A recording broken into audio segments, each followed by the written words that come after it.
Ma'am जी बताइए, ढोलकपुर में रहने वाले दो बच्चों के नाम। मैम ढोलकपुर में भोलू और ढोलू रहते हैं। Very good Keshav. मैम इसने गलत बोला है, आपने लिखवाया है ढोलकपुर में ढोलू और भोलू रहते हैं। लेकिन बेटा सेम ही मतलब हुआ ना। मैम इसने पहले भोलू बोल दिया, आपने पहले ढोलू लिखवाया है। लेकिन भाई मतलब तो सेम होता है दोनों का। तेरे को कुछ पता भी है? मैम ने बुक में लिखवाया ढोलू और भोलू। रहते बात सही का।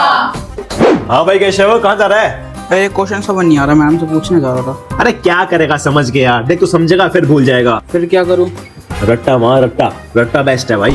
सच्ची? मुच्ची सुन, ये क्या लिखा है माई सेल्फ में?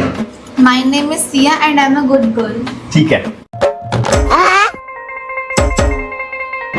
फ्रेंड्स, जो मैंने 5 मार्क्स के क्वेश्चन कराए थे वो मैंने 2 नंबर में दे दिए, तो आप सब छोटा लिख दीजिए।